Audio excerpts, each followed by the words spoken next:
Good afternoon, everybody. I am very excited to be here. As you now know, my name is David Zakariaie. I am the CEO of Glassic LLC. Together today, we're going to discover ways that we can use a Google Glass and wearable computing as a whole to reinvent the market research industry. So we're going to have a few interesting topics today. The first is an introduction to myself, who I am, as well as Glassic and what we do. We'll discuss in depth the technology itself, its core functionality, and what it can do. And then we'll relate it to the market, to a market research, and discover exactly how beneficial of a tool it can be. And then the last part is discussing how we can pair glass with artificial intelligence for the market research industry. So first off, a little about myself. My name is David. I am a student, and I am the CEO of Glassic. I was one of the original 500 people who received Google Glass, and I'm also the proud owner of the Google Glass license plates, as you see above. I've had glass for a long time now, and the more and more I used it and the more I explored with it, I began to discover that at least for 2 to 3 years, it will not have a purpose to the average consumer. However, it can be a very powerful device in businesses, and that led me to start a Glassic. And the purpose of Glassic is to design softwares and platforms for businesses and sectors and industries to give glass a purpose in the business world. And the main industries we're focusing on right now are market research, aviation, medical, defense, and transportation. All right, so let's start off with a brief introduction to Google Glass. So what is Google Glass all about? There's all sorts of names and terms and phrases that are associated with it. A lot of people call it a wearable computer, others call it a hands-free smartphone, but from its inception, what it's ultimately been about is technology for when you need it. We all love what technology does for us, but it's a bummer when it gets in the way, and that is the main problem that Glass is trying to solve.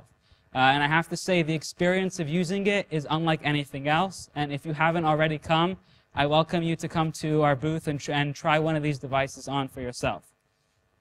So Google Glass is very strong and durable. It has a solid titanium band. It's comprised of the traditional components you would find in a modern smartphone, paired with a heads-up display and a few extras.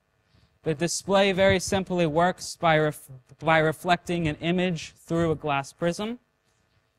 So this is the Google Glass home screen, and from here you can control it by simply saying, "OK, Glass." You can say, "Take a picture" to take a picture, and record what you see hands-free. You can even share what you see live. Directions appear right in front of you, and you could simply speak. Directions appear right in front of you, and you could simply speak to send a message. You can ask whatever is on your mind and translate your voice, images, and signs to over 100 languages. It even gives you answers based on location, depending on where you are. So the first thing that we always get to is why. What's the purpose of Google Glass? We have this incredibly powerful smartphone sitting in our pockets. We have laptops, we have tablets. Why do we need another device? So there's a few reasons why. The first reason is what I like to call connections and communications. Glass was designed to allow us to communicate with the virtual world. Glass was designed to allow us to be in the virtual world without interfering with the physical world. It's close to our senses without blocking them. And one of the main ways we achieve this is by placing the display above the line of sight. Look at this picture of that cute baby. The child looks into her mother's eyes and the mother into the child's eyes. And it allows the two to connect with technology naturally. In this picture, a mother is taking a picture of her child without the child even knowing, because the child smiles for faces and not devices. So all this technology was taken and jammed into a single wearable device and was designed with the mindset that no one would wear it unless it's ridiculously light. Physically, it weighs less than most designer sunglasses, and visually, it only shows core assets. And if it wasn't super comfortable and sturdy, why would you use it? It features a very scalable design because you want Glass to work for everyone. All the components are put on one side, which allows you to use it with all sorts of frames and form factors. The second reason is rapid information access. And what do I mean by this? Traditionally, if you wanted to seek some sort of knowledge, you'll usually start off with a question or two, you'll search it in Bing or Yahoo, and you'll get the answer. The eventual goal of Google Glass is to cut out that entire process. The eventual goal is to get it to a point where as soon as you have a question, or even before you have a question, and before you know you have a question, the answer is already there. It's in tune with you. It understands how you communicate and how you live your life, and it will allow you to, and it will give you the information you need as soon as you need it. The last reason is what I like to call the blank slate. And what do I mean by the blank slate? If you look at the smartphones that dominated the industry before the iPhone came out, you'll notice that the iPhone did not have one new feature. It did everything that these smartphones already did.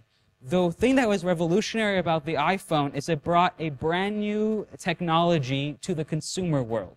It took this multi-million-dollar multi-touch technology and put it in our pockets. However, if you look at modern smartphones the past 2 or 3 years, there's really no new technology being developed. Everything is a copy of each other.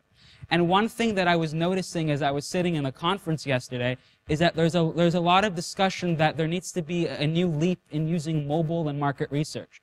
But perhaps there's a problem that there hasn't been any new innovation within mobile to enable market research to make that leap. So the main thing that Google Glass allows us to do is develop new ways of communicating and new ways of connecting with technology, which ultimately opens all new sorts of doors, and opportunities. So the core of the presentation, obviously, is how we can apply Google Glass to market research. We don't want to replace current market research methodology, but use wearable computing to enhance them and give us much more accurate data about our consumers. The simplest way to put it, and I'll go into more detail in the next few slides, is if you have a consumer wearing Glass, we can tell you everything about them. Not just what they're doing and how they're doing it, but why they're doing it, what they're feeling when they're doing it, and a very in-depth knowledge into their brain process as they're making a specific decision. I want to first start off with an excerpt that I found in a market research handbook. This is the official training guide from Qualtrics, and this was written before Google Glass was unveiled to the public. It basically says that if there's some sort of device that has a camera, a pupillometric camera, a cyclogalvanometer, which Google Glass also has when paired with the correct software, and it's able to make careful and detailed observations about behavior, this is exactly what market research needs. And what's very interesting is everything that this mentions, Google Glass has. So I did my homework, and I basically discovered that more or less there are 4 main steps to market research. You articulate the problem, you make a plan, you execute the plan, you present your findings, and then you make a decision. But within the 4 steps, we want to focus on using this technology to design a more versatile approach to collect and analyzing data. So the 3 steps that we followed were to enhance the process of collecting the data, to develop new methods of analyzing and interpreting this data, and then allowing you to improve your sales by applying the above too. So traditional data collection is done with surveys, it's done with focus groups, in-depth interviews, all these different methods. However, one thing that our team began to notice as we were learning more and more about market research is that there's one flaw. And the one flaw that we realized is the conscious state of mind. As we all know, the conscious state of mind is when you're aware of and responding to your surroundings.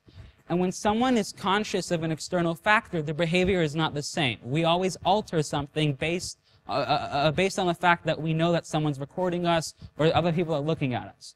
And we saw that the current methods of analysis could be flawed and contaminated with the fact that there is a certain level of conscious information.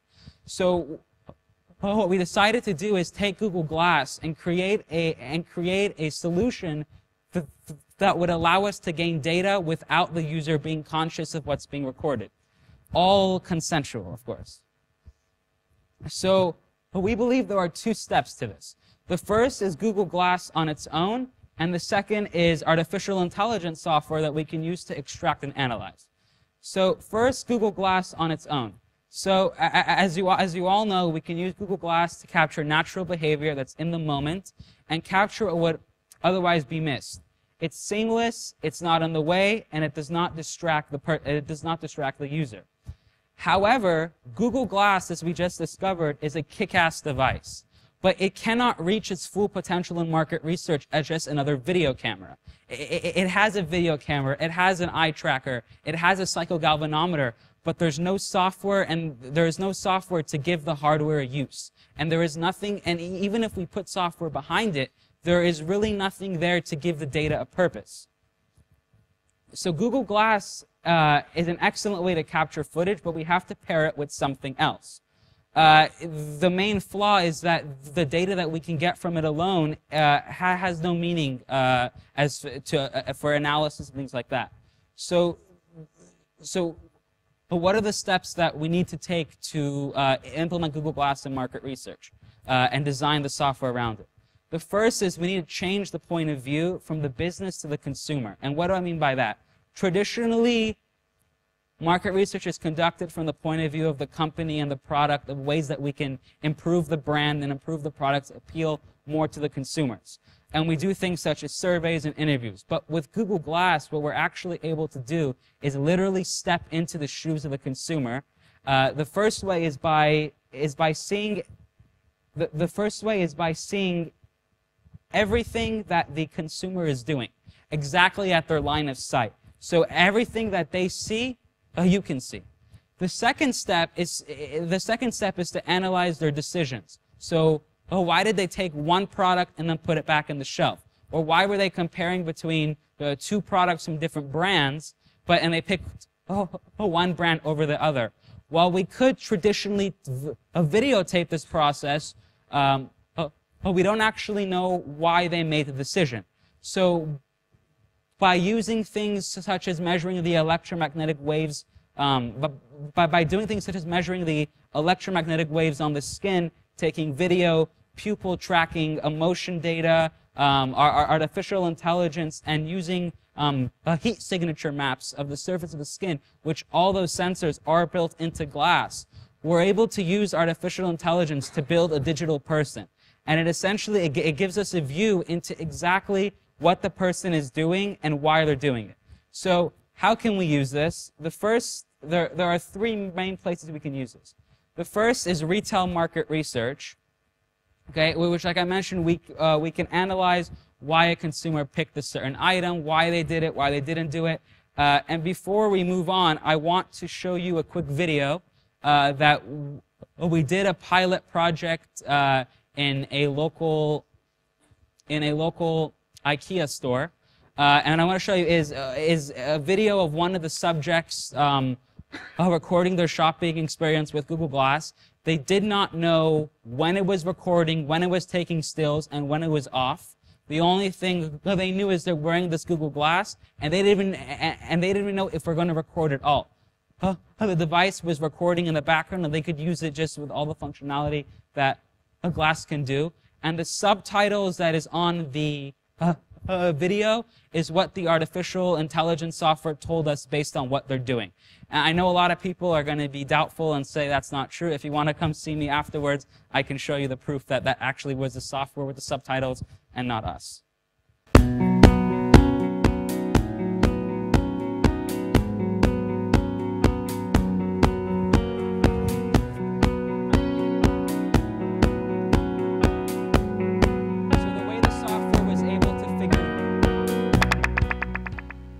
The software was able to figure out that, for example, IKEA places the tools around to be able to allow their customers to have a much better shopping experience. Is it saw that 100, 200 people that we had wearing glass within the store at different times, they all went and took those tools, and it also noticed that they all went and used it to measure things and do things like that. So it was intelligently able to figure out that must be why it's doing it.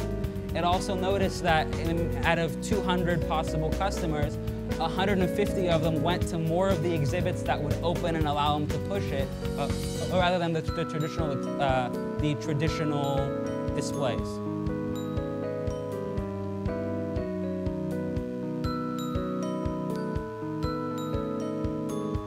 As many of you, I'm sure, have noticed, one thing that IKEA does is throughout their entire store, they've strategically placed advertisements, so at the end of your shopping experience, you go buy food.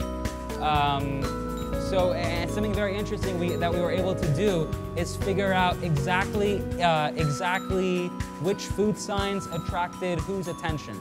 And we were able to figure out which signs are placed in the correct place and which ones are not, as well as the people that saw the signs, did they simply glance over it, were they concentrated deeply in it, and all sorts of things like that. And we're also able to see at the end if the person ended up purchasing food or not. And if they did, we say okay. If they didn't, in real time, we can ask a quick survey question as they walk out of the store, why didn't you buy food? And they could simply tap and say, because I wasn't hungry or because the line was too long, and we know it. And that also, it breaks the barrier of a survey being a one-size-fits-all. And what's very interesting is if you give them all your data, you get 15% off in that store that day. So it worked out pretty well because people ended up buying a lot of things.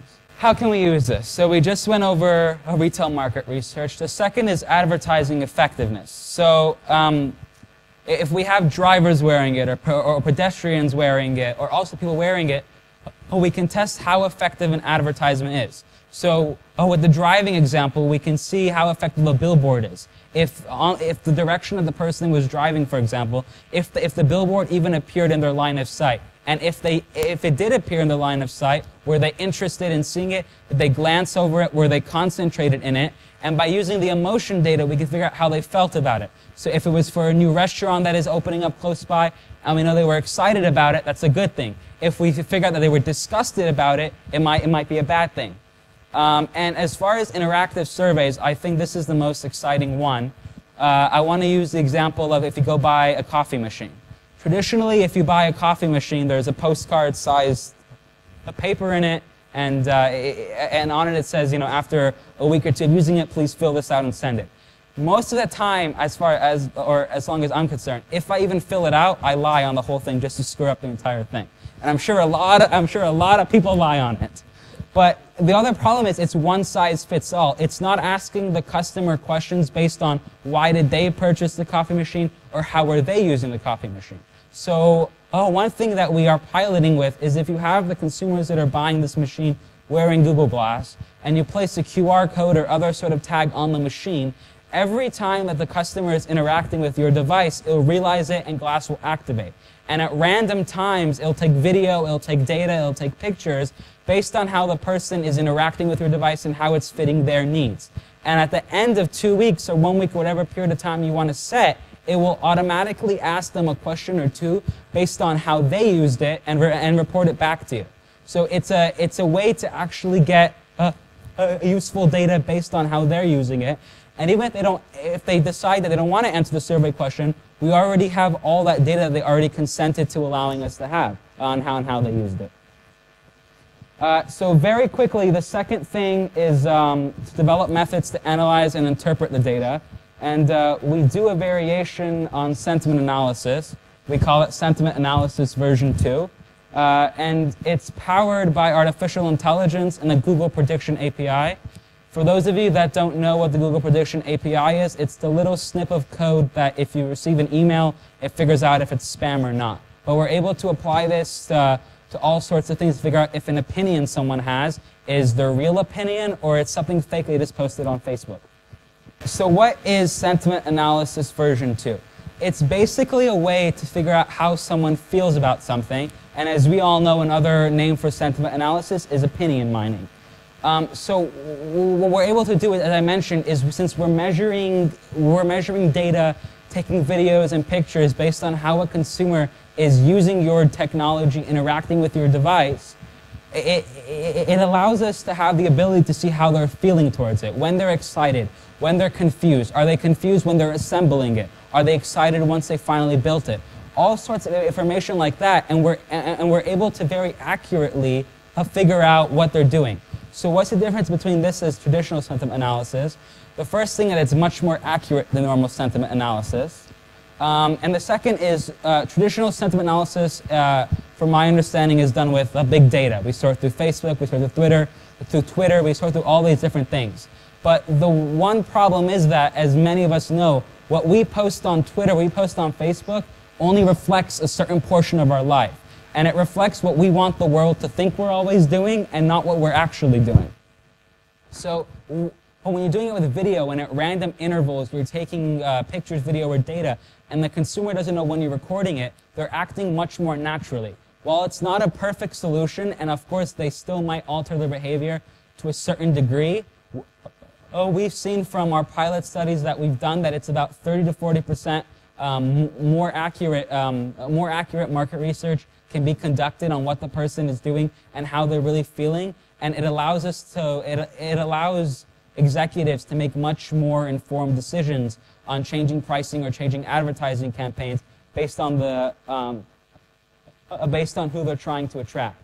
So just a quick recap, the ways that we can use Glass to enhance different types of traditional market research with surveys, in-depth interviews, and focus groups. It allows a much more interactive experience, and it also allows us to also see how the person is feeling and what they're doing, and not just what they are telling whoever is connecting the focus group they are doing.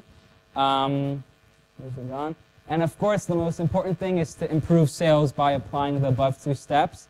And what we hope we can do is give you all sorts of more insights and knowledge on the consumer's mind and what they're talking about and what they're doing to allow you to raise your sales. And I want to end on one final, very different note. All right. So in May of 1961, the former U.S. President John F. Kennedy announced that the United States was going to send a man to the moon. But what was amazing about his speech that day was he said, we're sending a man to the moon, and we have no idea how we're going to be able to pull it off. And 10 years later, when NASA finally sent a man to the moon, the entire organization had 1/50th the amount of computational power that exists in Google Glass. So if a country can send a man to the moon with that little computational power, imagine what we as a human race can do with all this new technology we've been given if we simply put our mind to it. Thank you very much. Okay, I'm going to ask you to be very non-market researcher-like, which is to suspend a certain amount of disbelief, to say, okay, Stephen Jenke and his group are going to solve what the rules are going to be for informed consent. Mardine and her lab are going to deal with the rechnology. Amy from Singtel is going to deal with a lot of that stuff about connecting it and finding out the details. So other people are going to deal with the problems. How are we best going to use this technique? So for the next 2 or 3 minutes, each table, and maybe you can turn around and just make a slightly bigger table there, just discuss what is the best idea on your table for using this technology. Not what are the problems, not what's going to get in the way, how are we best going to use it? So discuss. Okay, so we had a couple of ideas. One idea was that this makes the whole context-dependent research a lot easier. Instead of having to fish around for your mobile phone to take a picture, you can just squish the Google Glass and you can take your picture, maybe answer a few questions. So that becomes a lot easier. Another really good idea that we had was that one of the members of our table works for an insurance company. Sure. Oh, sorry. One of the members of our table works for an insurance company, and she was asking, well, how can we gauge whether someone is interested in buying the insurance, or what makes them interested? And we came up with the idea of maybe you could measure eye contact with the salesman using the Google Glass. I think what we were talking about was it's incredibly impactful for using this to do what you were showing, retail shopping measurement. But I think the link of it, which would be very impressive, is when it can start to, number one, record behavioral information in a real quantitative way where it's adding it up. Traditional video technology that is used, we can do these videos, we can see what people are doing, but sometimes it's more difficult to codify and connect those things to actual numbers behaviors. The other thing is connecting it to the visual cues that people are looking at. For example, if somebody is scanning in a retail environment, they see a brand, they're looking at it, the ability for the technology to automatically understand what that brand is, and then start to produce, could be questions that they're answering verbally, but really starting to connect what they're looking at to insights into why. Okay, we need someone from your table, please. Speed dating. Speed dating, right. Next table. I think the Google Glass can be helpful in doing ethnographic studies, so we don't only see what is seen by the eye, but also connect it with the emotional data that it can generate. Okay, we kind of, minds went a bit everywhere, some perhaps a bit rude. Back on your sex theme, but we thought do some research for Durex. But I think our nomination was going to be transport planning. Two ideas. So the first one was the researcher wearing the glasses, so to improve their own processes and not just the subject. What was the second one? And the second one was having a dictionary of brands and images and that sort of thing, and having a respondent going about their daily lives and having that automatically recognize and take photos and videos of brands that are in their dictionary, so that it's not a conscious thing necessarily. That would be quite good. First one is about human relationship mapping.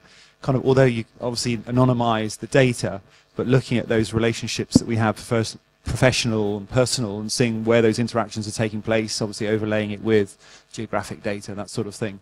And Sue's got another idea. We're also thinking you could use it in research on research. So no matter what sort of research people are taking part in, you could see how they're experiencing your questionnaire, how they're feeling in the focus group, are they paying attention to the in-depth interview. So using it across a whole lot of research techniques to test out how people are actually experiencing them. Task-oriented, like you can produce, type in a little message and allow the user to perform a task so you can actually see how they're doing it. What else was there? We saw it as a supplementary tool to link to behavior, so we can do some regression analysis and see whether what people say is different from what we're actually observing.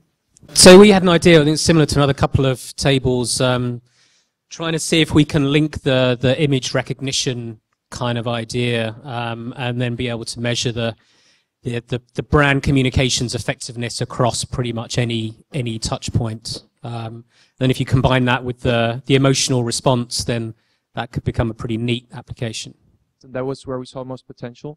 But maybe the next step could be that when they're in a retail environment, looking at a product, buying a product, that Google Glass could start suggesting alternatives, hypothetical products that could be offered, offers promotions, products, and see if people would want to buy those instead of the product that they're buying now. And that's a way for brands to change their product lineups and their offers that they're offering. I think it can be used for effective commercial and advertising, because I think for the first time we are actually able to measure and track what the consumer is viewing and also the emotional state and the attention state. So it's good for advertising and a marketing company. They can actually, instead of running a 30-second commercial, shorten it to a 10-second segment and then effectively deliver their message within the 10-second segment. User experience studies, children research maybe, because they are not so articulate like adults. So, and of course, pornographic studies. Well, yeah, I think it'll be a big hit in the porn industry. It's point of view kind of. The Google Glass can help us to, let's say if you look at something interesting, someone is wearing a very nice shirt, for example, able to help you to pull out information about that shirt. Where can he get it and the price, of that shirt. Here's the thing, I was sitting at a table of prosecutors, but setting that aside, it's absolutely exhilarating technology, which I think lends itself to the shopper insights in particular, which has already been mentioned, but I think that's a real great breakthrough, an opportunity to see exactly what somebody's doing in situ and to record that with very little invasiveness as compared to some of the other eye tracking technology which is available on the market. Collecting real-time pricing is kind of good idea for the data. Thank you so much. That was great. Give yourself a big round of applause. And David, we've got about 2 minutes left, so a few thoughts and responses. I made a list. So the first thing I want to mention was what Aaron, I believe his name was, in the back, I mentioned about how it's much easier to take pictures and videos and things like that rather than having a consumer using a smartphone. While that's true, it's also a great way to, at random intervals and at random times, take pictures and videos. So the consumer won't even know that at that time you're taking a picture or video, but they'll know that you're recording them during certain times for privacy purposes. The hypothetical product one was very interesting to mention in alternative product. I think another way we can also use that, right, is if the person takes your product, they put it in their basket, and maybe they decide to put it back on the shelf. We can suggest an alternative that if this product had this or was priced at this, would you end up actually buying it? The research on research one was also very interesting. To also see if we're doing a traditional focus group and the participants are saying one thing, if they're actually feeling that, and if they actually think that, and I think that's also very interesting. Other than that, the specifics, I think, yeah, it was all great. Okay, so thank you very much, David. Thank you, everybody.